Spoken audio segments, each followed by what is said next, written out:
Hello everyone. आज से फिर हम पॉलिटी स्टार्ट करने वाले हैं, विजन मंथली मैगज़ीन, और ये अप्रैल का एडिशन है। तो देखते हैं, आज इसमें हम 2 या 3 टॉपिक्स ही कवर करने की कोशिश करेंगे और हम ये इंश्योर करेंगे कि हम ये जो टॉपिक पढ़ रहे हैं हमको बहुत अच्छे से समझ में आए। और जब भी अगर इन टॉपिक्स में से प्रीलिम्स या मेंस में क्वेश्चन बनता है तो we are able to handle it. ठीक, ओके। तो पहला हमारा टॉपिक है फिजिकल फेडरलिज्म में। तो भाई ये न्यूज़ में इसलिए है क्योंकि तमिलनाडु, केरला और कर्नाटक गवर्नमेंट जो है वो सुप्रीम कोर्ट गए हैं शिकायत लेके सेंटर की, क्योंकि सेंटर ने जो है वो डिज़ास्टर रिलीफ फंड और ड्रॉट रिलीफ फंड को देर से रिलीज़ किया है, डिले किया हुआ है उसमें। और केरला पर तो इन्होंने नेट बोरोइंग सीलिंग लिमिट लगा दी है। आई होप कि आप लोग नेट बोरोइंग सीलिंग लिमिट को जानते होंगे, है ना। मतलब हर एक स्टेट की एक लिमिट होती है कि वो सेंटर से कितना बोरो कर सकते हैं। तो वो जो लिमिट है उस पर कैप लगा दी है अब सेंटर गवर्नमेंट ने केरला के ऊपर, इसलिए वो सुप्रीम कोर्ट गए हैं शिकायत लेकर अपनी। तो देखो, अब इस पूरे टॉपिक में से प्रीलिम्स और मेंस दोनों में ही क्वेश्चन बन सकते हैं। तो पहले हम अगर मेंस की बात करें तो सबसे पहले अगर फिजिकल फेडरलिज्म पे क्वेश्चन आ जाएगा तो आपको उसकी डेफिनेशन पता ही होना चाहिए। और क्योंकि आप स्टार्ट तो इंट्रोडक्शन में डेफिनेशन से ही करेंगे ना, मोस्ट प्रोबेबली। तो भाई फिजिकल फेडरलिज्म क्या होता है? देखो, फेडरलिज्म तो हम सभी जानते हैं, पावर शेयरिंग एक तरीके से। इंडिया में 3 टियर पे होती है, सेंटर, स्टेट और लोकल गवर्नमेंट्स। ठीक है, तो फिजिकल फेडरलिज्म की जब हम बात करेंगे तो उसमें क्या होगा कि जब फंडिंग, है ना, फंडिंग, फिजिकल फंडिंग और एडमिनिस्ट्रेटिव रिस्पॉन्सिबिलिटी शेयर की जाएंगी सेंटर, स्टेट और लोकल गवर्नमेंट के लेवल पे, तो वो क्या हो जाएगा? फिजिकल फेडरलिज्म हो जाएगा हमारा। अब हम इस चीज़ को और अच्छे से हमारे आंसर में थोड़ा सा एनहांस कर सकते हैं, ऐसा एक डायग्राम बना के। पहले हम फिजिकल फेडरलिज्म की डेफिनेशन लिख देंगे और फिर ऐसा एक डायग्राम बना देंगे, है ना। अब वो डायग्राम किसका है कि सुनिए आप। तो फिजिकल फेडरलिज्म जो है वो 3 ब्रॉड प्रिंसिपल्स के साथ एसोसिएट की जाती है ना। तो वो कौन कौन से 3 ब्रॉड प्रिंसिपल्स हैं? एक है फिजिकल इक्विवेलेंसी, फिर है एक डिसेंट्रलाइजेशन थ्योरम और एक है प्रिंसिपल ऑफ सब्सिडियरिटी। ठीक है, तो ऐसा आप एक डायग्राम बना सकते हैं जिससे आपके आंसर पे और अच्छा इम्पैक्ट पड़ेगा। तो ये तीनों चीज़ें एक्चुअल में हैं क्या, ज़रा हम ये 3 देख लेते हैं। तो भाई फिजिकल इक्विवेलेंसी क्या कहती है कि हर एक पब्लिक सर्विस का अपना सेपरेट ज्यूरिसडिक्शन होना चाहिए, और ये जो ज्यूरिसडिक्शन है वो उन्हीं के हाथ में होना चाहिए जो उन पब्लिक सर्विस को कंज्यूम कर रहे हैं। फॉर एग्ज़ाम्पल, जैसे कंज्यूम कर रहे हैं या फिर टैक्स पे कर रहे हैं, है ना। जैसे कि आप जाने कि जैसे टोल टैक्स है या फिर वाटर टैक्स है, तो भाई जो उसका टैक्स भर रहे हैं वो सेम होना चाहिए जो उसको कंज्यूम कर रहे हैं। अगर आप इस डेफिनेशन के अकॉर्डिंग जाएंगे तो थोड़ा आपको डिफरेंट लगेगा, लेकिन फिजिकल इक्विवेलेंसी का मतलब यही होता है कि जो टैक्स भर रहे हैं और जो कंज्यूम कर रहे हैं और जो उसका ज्यूरिसडिक्शन रख रहे हैं वो तीनों क्या होना चाहिए? सेम होना चाहिए। फिर है डिसेंट्रलाइजेशन थ्योरम। इसमें क्या बोलते हैं कि हर एक पब्लिक सर्विस जो है उसका ज्यूरिसडिक्शन और कंट्रोल जो है वो मिनिमम जोग्राफिक एरिया में होना चाहिए। देखो, डिसेंट्रलाइजेशन का मतलब क्या होता है आप सब जानते होंगे, इतना आपने पढ़ा हुआ है कि भाई छोटे से छोटे लेवल को हम पावर दे देते हैं, है ना, पावर शेयरिंग कर लेते हैं और वो उस एरिया का ज्यूरिसडिक्शन संभालते हैं। तो मिनिमम जोग्राफिक एरिया में उस चीज़ का ज्यूरिसडिक्शन होना चाहिए पब्लिक सर्विस का। इससे क्या होता है? इससे देखो एफिशिएंसी बढ़ती है ना। कि भाई मान लो जो सेंटर पे जो सरकार है वो अब हमारे गांव, एक मान लो एक गांव है एक्स, उसका जुरिसडिक्शन नहीं देख पाएगी इतने अच्छे से, क्योंकि उसके पास तो लाखों गांव हैं। लेकिन अगर हम उस गांव का जुरिसडिक्शन उसी गांव के लोगों को दे दें तो एफिशिएंसी बहुत कई गुना बढ़ जाएगी, क्योंकि उधर के लोगों को बहुत अच्छे से मालूम है कि क्या भाई ज़रूरत है उनको। तो फिजिकल फेडरलिज्म में यही चीज़ आती है कि अगर हम पैसा भी उन्हीं लोगों के हाथ में थमा दें भाई, कि भाई आप यूज़ करो उसको, कैसे आपको यूज़ करना है, तो पैसा अच्छे तरीके से यूज़ होगा। ना कि ऐसा हो कि सेंटर बोल दे, तो सेंटर को तो ऐसा लगेगा नहीं नहीं ये ज़रूरत नहीं है, वो ज़रूरत नहीं है, यहाँ पे ज़रूरत है। तो गांव के लोग अच्छे से जान सकते हैं ना, समझे आप? आई होप आप समझ गए होंगे। फिर है प्रिंसिपल ऑफ सब्सिडियरिटी। इसमें क्या बोलते हैं, इसमें ये कहते हैं कि function should be performed at low level of government implying hierarchy. जो सबसे छोटे लेवल है उस पे फंक्शंस को परफॉर्म करना चाहिए, है ना। फिर अगर और फिर बड़े लेवल पे तभी देना चाहिए जब ये जो छोटा लेवल है ये इसको इफ़ेक्टिवली नहीं परफॉर्म कर पा रहा है, समझे आप?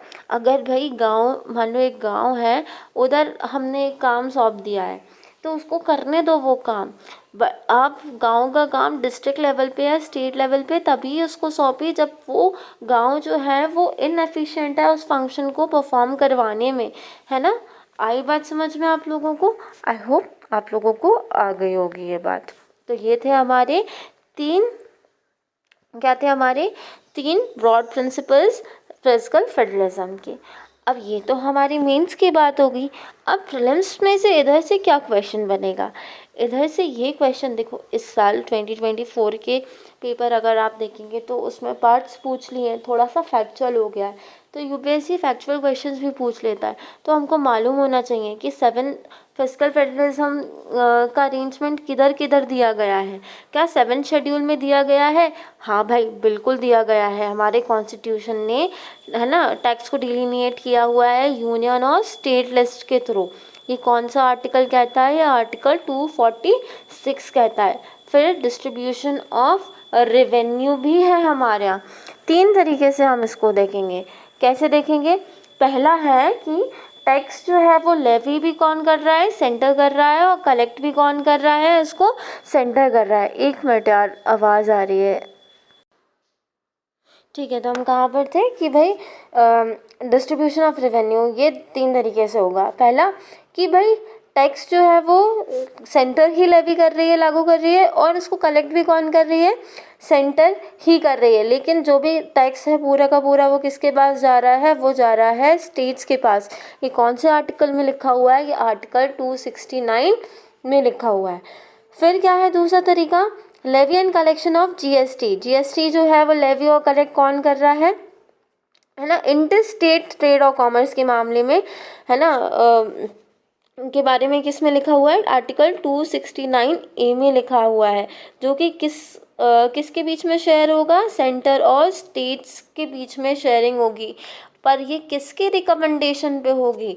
वो होगी जीएसटी काउंसिल के रिकमेंडेशन पे होगी कि भाई किसके पास कितना शेयर जाएगा। तो आपका एक प्रोबेबल क्वेश्चन यहाँ पे ये बन सकता है कि भाई वो ऐसे पूछ सकते हैं कि आर्टिकल 269A के कंसर्न में जो भी टैक्स का डिस्ट्रीब्यूशन है वो किसके रिकमेंडेशन पे है?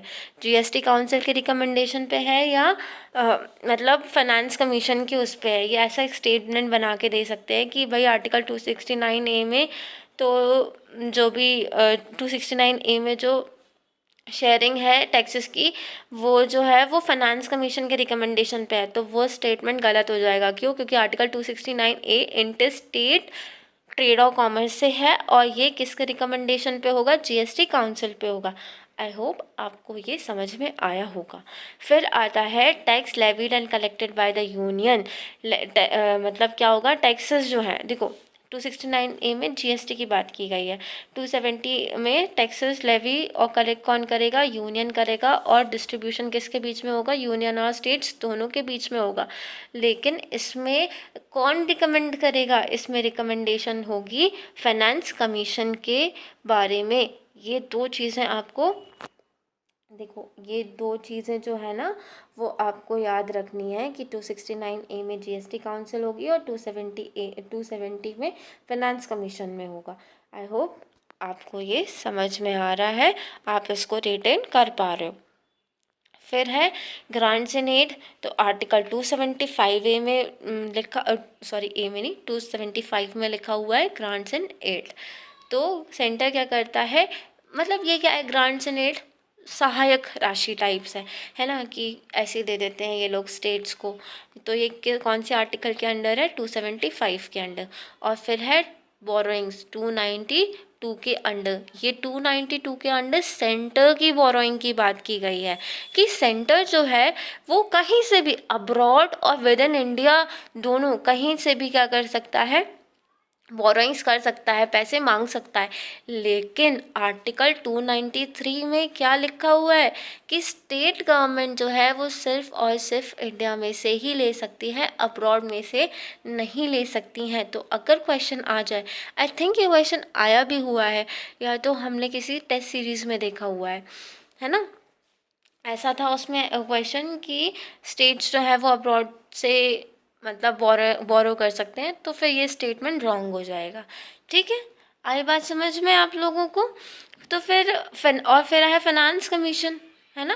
फाइनेंस कमीशन कौन सा आर्टिकल में दिया हुआ है, आर्टिकल 280 में दिया हुआ है, और ये हर 5 साल में कॉन्स्टिट्यूट की जाती है। इसको कौन कॉन्स्टिट्यूट करता है फाइनेंस कमीशन को, हमारे प्रेसिडेंट सर, वो कॉन्स्टिट्यूट करते हैं हर 5 साल में।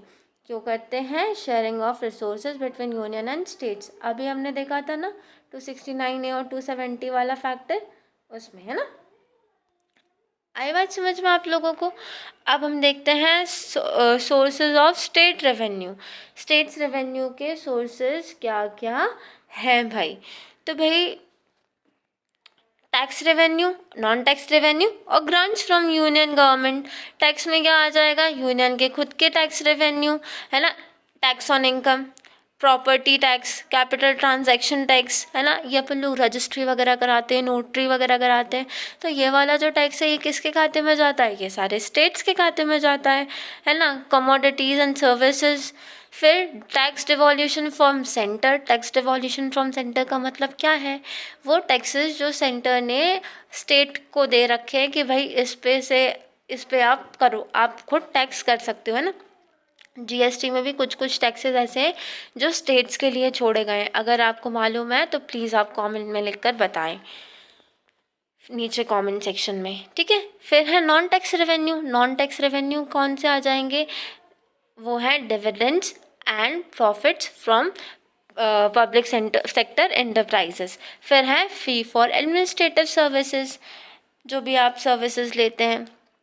इसका अगर एग्जाम्पल जानते हैं तो आप कमेंट सेक्शन में बताएं, नहीं तो फिर हम आपको आगे बता ही देंगे। फिर है ग्रांट्स फ्रॉम यूनियन गवर्नमेंट, ये भी तो पैसे ही हैं, रिसोर्सेज ही तो हैं, सोर्सेज ही तो हैं रेवेन्यू के, पैसा ही तो आता है ग्रांट्स में। कौन कौन से ग्रांट्स हो गए भाई, disaster relief grants, grants for local bodies, revenue deficit grants. Revenue deficit क्या होता है, इकोनॉमिक टर्म है ये, जानते हैं आप। अगर नहीं जानते हैं तो डोंट वरी, हम लोग इकोनॉमी में इसकी बात करेंगे, ठीक है। चलिए तो अब आगे बढ़ते हैं। ये तो हमने देख, एक मिनट, ये क्या हो गया, हाँ ठीक है। तो आपको आया, अभी तक हम लोगों ने क्या पढ़ा, थोड़ी सी हम नज़र डालें। हम लोगों ने स्टार्ट किया था कहाँ से, कि क्यों न्यूज़ में है। फिर हमने फाइनेंस कमीशन की फिस्कल फेडरलिज्म की हमने डेफिनेशन देखी। फिर हमने देखा कि कैसे मेंस में अगर क्वेश्चन आता है तो हम इसको डिफ़ाइन करेंगे। फिर हमने एक डायग्राम भी देखा था ट्राइंगल वाला, जिसमें हमने प्रिंसिपल्स की बात की थी, जो कि फिस्कल फेडरलिज्म से एसोसिएटेड रहते हैं जनरली। फिर हमने क्या देखा, हमने थोड़ा सा प्रीलिम्स पॉइंटर्स देख लिए थे कि कैसे क्वेश्चन फ्रेम हो सकते हैं। फिर हमने सोर्सेज देखे स्टेट गवर्नमेंट के। अब हम देखेंगे थोड़ा और मेंस के पॉइंट से कि भाई इश्यूज़ क्या है सेंटर स्टेट फाइनेंशियल रिलेशंस के बीच में। ये मेंस के पर्सपेक्टिव में अगर आ जाता है तो आप इश्यूज़ के बारे में लिख सकते हैं, प्रोस कॉन्स एंड कंक्लूजन, है ना। तो हम देख लेते हैं। तो पहली बात तो यह है कि बोरोइंग लिमिट है हर स्टेज पे, तो ये बड़ी एक मिनट, तो ये बड़ी दिक्कत है। ये दिक्कत और इसलिए है क्योंकि अब स्टेट जो है कैप लगाती जा रही है कंटिन्यूसली बोरोइंग पे। जैसे अभी केरला पे कैप लगा दिया कि आप इससे ज़्यादा और नहीं कर सकते हैं, इससे ज़्यादा नहीं बोरो कर सकते हैं, तो फिर भाई रेवेन्यू में तो इफेक्ट करेगा ही ना वो स्टेट की। तो एक तो ये दिक्कत है। आप इधर 15th फाइनेंस कमीशन को कोट कर सकते हैं कि उसने क्या बोला था कि स्टेट्स जो हैं वो 3% of their gross state domestic product कि उतने ये लोग बोरो कर सकते हैं। ठीक है, आई बात समझ में। फिर है ये भी एक है कि भाई it has also made enhance borrowing conditional. अगर आपको ज़्यादा बोरो करना है तो वो कुछ कंडीशंस पे ही आप बोरो कर पाओगे। वो कंडीशंस क्या हैं? Implementation of reform major. अगर आपने रिफॉर्म मेजर्स को इम्प्लीमेंट किया है पावर सेक्टर जैसे कुछ रिफॉर्म्स होते हैं ना, उन्होंने बोल दिया सेंटर ने कि चलो भाई आप पॉपुलेशन कंट्रोल करो, ये मान लो एक रिफॉर्म में काउंट होगा। अगर स्टेट्स फेल कर गए तो फिर वो सेंटर जो है वो उनको नहीं अलाउ करेगा और पैसे लेने के लिए, और अगर उन्होंने इम्प्लीमेंट कर दिया तो they will be eligible to borrow. ठीक। फिर है वर्टिकल फिस्कल इम्बैलेंस, है ना। तो भाई ये वर्टिकल फिस्कल इम्बैलेंस क्या होता है? एक मिनट रुको। हाँ, तो वर्टिकल फिस्कल इम्बैलेंस क्या है कि भाई अगर कोई भी टैक्स को बढ़ाना घटाना है तो ये पावर किसके हाथ में है? ये सेंटर के हाथ में है, ना कि स्टेट के हाथ में। तो ये भी एक प्रॉब्लम वाली बात है ना कि अगर स्टेट्स को किसी भी चीज़ पे टैक्स बढ़ाना है तो वो नहीं कर सकती। अगर उनको पैसे की ज़रूरत है, उन्होंने सोचा कि हम इस चीज़ पे टैक्स बढ़ा के और थोड़ा सा रेवेन्यू मिल जाएगा, तो दे कांट डू दैट। एक मिनट, आवाज़ आ रही। फिर है burden on developmental expenditure. RBI ने क्या किया है? कैटेगराइज किया है budgetary burden of developmental expenditure. RBI ने क्या किया है? कैटेगराइज किया है बजटरी एक्सपेंडिचर्स को, डेवलपमेंटल और नॉन डेवलपमेंटल, है ना। तो डेवलपमेंटल में समझ जाओ expenditures on socio economic services, और नॉन डेवलपमेंटल में क्या हो गया? जिससे कोई डेवलपमेंट का रिजल्ट नहीं आ रहा है, जैसे कि इंटरेस्ट पेमेंट्स हो गए, पेंशन सब्सिडी एटसेट्रा, है ना। तो ये भी तो एक दिक्कत की बात है कि अब स्टेट्स जो है उनका आधा पैसा अगर नॉन डेवलपमेंट में ही चला जाएगा तो फिर डेवलपमेंटल एक्सपेंडिचर में तो फिर क्या ही जाएगा, तो दे हैव टू बोरो। फिर ये कुछ डेटा है, ये आप लोग खुद से रीड कर लें और इनके नोट्स बना लें so that you are able to quote it in your mains answers. फिर है इंटरगवर्नमेंटल फिस्कल ट्रांसफर्स। क्या है भाई ये? कि over the years share of union finance commission tax transfers decline हुए हैं। पैसा जो है जो जाता है जो जो कि सरकार देती है, ये टैक्स ट्रांसफर्स की बात हो रही है, ग्रांट्स एंड एड्स की बात नहीं हो रही है। जो सरकार टैक्स ट्रांसफ़र करती है स्टेट्स को, वो डिक्लाइन हुआ है। 15th फाइनेंस कमीशन ने डिज़ाइन किया है टैक्स ट्रांसफ़र फार्मूला को कि आप टैक्स को किस तरीके से ट्रांसफ़र करेंगे, किस बेसिस पे ट्रांसफ़र करेंगे।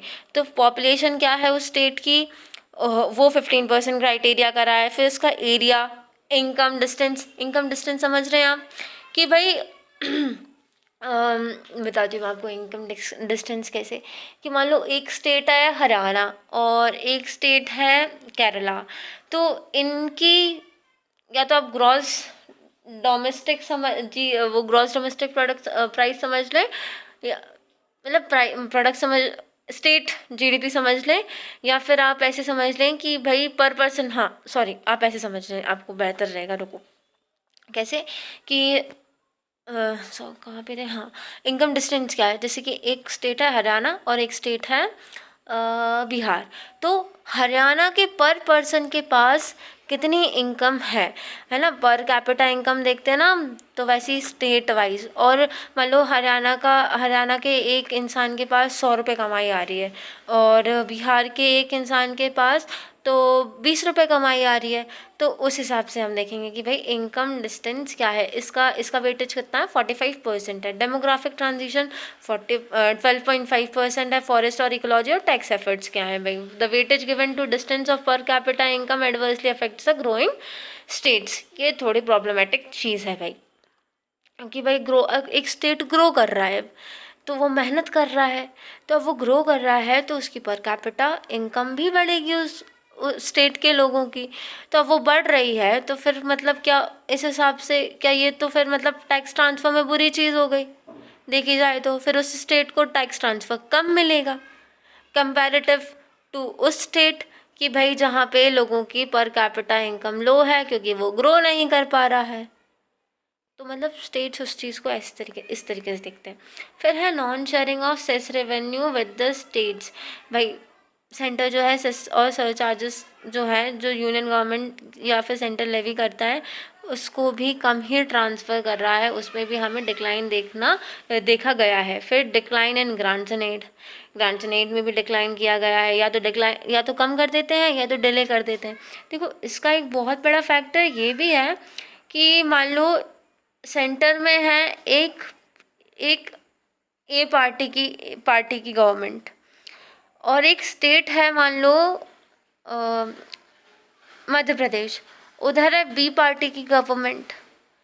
तो सेंटर क्या करेगी, एक थोड़ा सा रिटेलिएशन दिखाने के लिए ना या तो डिले कर देगी ग्रांट्स एंड एड में, टैक्स ट्रांसफर में डिले कर देगी ताकि वो स्टेट जो है उसकी गवर्नमेंट जो है थोड़ी सी परेशान हो जाए। तो ये पॉलिटिकल रीजंस के कारण ये चीज़ें होती हैं जो कि अच्छी बात नहीं है। तो ये सब दिक्कतें हैं। फिर है increasing share in centrally sponsored schemes.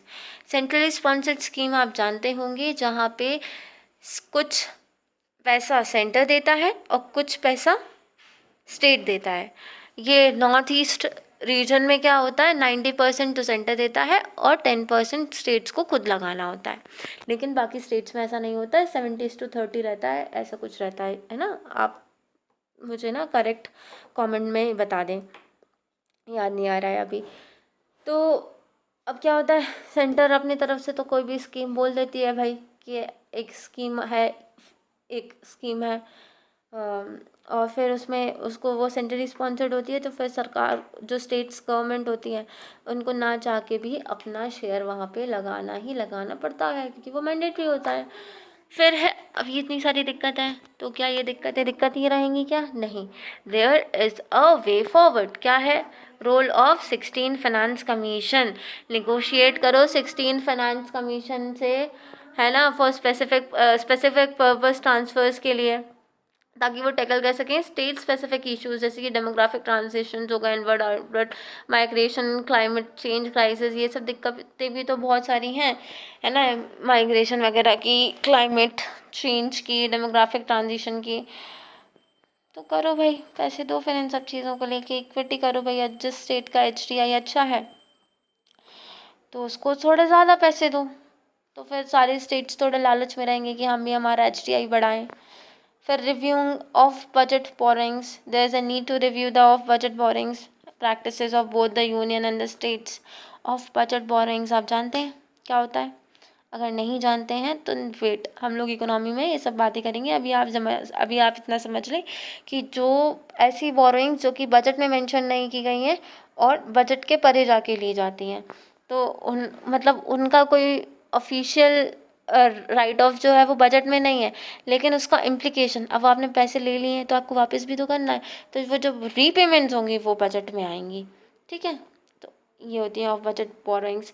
Addressing horizontal imbalance. Horizontal imbalance देखो मैं आपको बताती हूँ, हॉरिजॉन्टल और वर्टिकल आप लोग समझते होंगे, ये हॉरिजॉन्टल, ये वर्टिकल में क्या हो जाएगा, ये सेंटर स्टेट और यहाँ पे लोकल सेल्फ गवर्नमेंट आ जाएगी, और हॉरिजॉन्टल में क्या आ जाएगी, यहाँ पे पूरे के पूरे स्टेट्स आ जाएंगे, क्योंकि ये सारे इक्वल हैं, ये इक्वालिटी दर्शाते हैं, ये इक्वालिटी नहीं दर्शाते। हरियाणा, केरला, मध्य प्रदेश, असम, त्रिपुरा, सब लोग यहाँ पे आ जाएंगे, है ना। तो ये क्या हो जाएगा हमारा हॉरिजॉन्टल इम्बैलेंस। कैसे है भैया कि मान लो हरियाणा है, ये तो रिच है, अभी हमने आपको एक एग्जांपल बताएगा इसका, अगर पर कैपिटा इनकम अच्छा है तो फिर इसको जो है ये तो ग्रो कर रहा है, यहाँ के लोग तो मेहनत कर रहे हैं, तो फिर इधर सेंटर क्या सोचेगा कि यहाँ तो ग्रो कर रहे हैं, लोगों को पैसे की ज़रूरत नहीं है, तो यहाँ पे हम क्या कर रहे हैं, यहाँ पे हम पैसे कम भेज देते हैं ग्रांट्स एंड एड के रूप में। और एक मध्य प्रदेश है, यहाँ के लोग मान लो कि थोड़े कम मेहनत कर रहे हैं, इस कारण ये स्टेट ग्रो नहीं कर पा रहा है, तो इन दोनों के बीच में क्या हो गया है, एक इम्बैलेंस हो गया है। मान लो किसी भी चीज़ को, ये तो हमने आपको सिर्फ पैसे के बारे में एग्जाम्पल दिया है, किसी भी चीज़ को, तो ये क्या हो गया, हॉरिजॉन्टल इम्बैलेंस हो गया। ठीक है। आई होप आप लोग ये सब चीज़ें समझ पा रहे हैं, रिटेन कर पा रहे हैं बहुत अच्छे से। देखो आपको लग रहा होगा कि भाई ये एक टॉपिक जो है अभी हमने सिर्फ 20 मिनट में पढ़ा हुआ है, टाइम लग गया। तो 20 मिनट तो आप लोग यहाँ वहाँ पे निकाल ही देते होंगे ना, मतलब गलती से हमसे स्पेंड हो ही जाते हैं। तो हमने आपको वो वीडियो में बताया था कि आपको शुरू शुरू में चीज़ें थोड़ी सी ऐसे लगेंगी कि टाइम कंज्यूमिंग है, लेकिन एक बार जब आपको चीज़ें समझ में आने लगेंगी तो ये जो टॉपिक्स रहेंगे आगे आने वाली मैगज़ीन में हम लोग 5-5 मिनट में कवर करेंगे। इतना समझाने का वो ही नहीं बनेगा। बस हम एक बार नज़र डालेंगे कि अच्छा ये क्या है, एड्रेसिंग हॉरिजॉन्टल इम्बैलेंस। हमें आपको समझाने की ज़रूरत ही नहीं पड़ेगा कि भाई क्या है हॉरिजॉन्टल, वर्टिकल इम्बैलेंस, बैलेंस, है ना, पर capita income, of budget boring. तो फिर चीज़ें जो हैं वो खटाखट होती चली जाएंगी। ठीक, ये हमने देख लिया है ये कि भाई एड्रेसिंग हॉरिजॉन्टल इम्बैलेंस ऐसा नहीं होना चाहिए कि कोई स्टेट अच्छा परफॉर्म कर रहा है तो उसके ऊपर कैप लगा दें, बल्कि ये जो है उल्टा होना चाहिए कि अगर कोई स्टेट जो है वो अच्छा परफॉर्म नहीं कर रहा है तो उस पर सीलिंग लगाना चाहिए। मतलब अच्छा परफॉर्म नहीं कर रहा है मतलब पुअर कर रहा है तो उस पर सीलिंग लगा देंगे उसकी बोरोइंग पे, तब जाके उसकी गवर्नमेंट की थोड़ी बुद्धि ठिकाने आएगी कि चलो चलो लेट्स वर्क टुवर्ड्स, है ना, ग्रोथ एंड डेवलपमेंट, ताकि हमारी फिर बोरोइंग लिमिट पे जो कैप लगी है वो हट सके। फिर क्या है दिया उन्होंने, फिर दिया है major principles that should guide physical federalism in India include. कौन कौन से मेजर प्रिंसिपल्स हैं जो कि इन्वॉल्व होना चाहिए फिजिकल फेडरलिज्म के गाइडेंस में? वो है centre as well as state should be autonomous, neither should be unduly dependent on the other for its finances. ना ही सेंटर को डिपेंडेंट होना चाहिए स्टेट पे और ना ही स्टेट को डिपेंडेंट होना चाहिए सेंटर पे उनके फाइनेंसेस के लिए। अपने अपने finances they should raise by their own, ताकि कोई किसी के रास्ते में हर्डल ना बने। फिर है both should be able to obtain enough funds for the legitimate expenses. अगर उनका एक्सपेंस, उनका खर्च जायज़ है तो फिर उनको उतने फंड्स, इनफ फंड्स अलॉट होने चाहिए। The receipts should grow with the need for expenditures. अगर एक्सपेंडिचर्स की नीड बढ़ रही है तो फिर रिसीट्स भी बढ़ें। आई होप ये टॉपिक आपको समझ में आ गया होगा, कैसे हमने उसको मेंस और प्रीलिम्स दोनों के पर्सपेक्टिव से देखा, है ना। आई होप कि आप लोग इसको रिटेन कर पाए। And that's it all for today's session. अब मैं इसको यहीं पे एंड कर रही हूँ। आप इसको एक बार जाके रीड करें, और अगर नहीं करना है आपको इसको रीड, तो जो फैक्ट्स अभी हमने आपको बताए हैं ये आप थोड़ा सा स्क्रिबल कर लें साइड में कि अपन ने आर्टिकल्स देखे थे। फिर देखो इश्यूज़ लिख लो, फिजिकल फेडरलिज्म के साथ क्या इश्यूज़ हैं। फिर वे फॉरवर्ड की 1-2 पॉइंटर्स ही लिख लो, और फैक्ट लिख लो थोड़ा सा, है ना। तो ताकि जब आप मीन्स लिखें, जब आप प्रीलिम्स लिखें, तो आप इसको एक नज़र डालें और आपको सब याद आ जाए। ठीक है, this is me signing off. Thank you.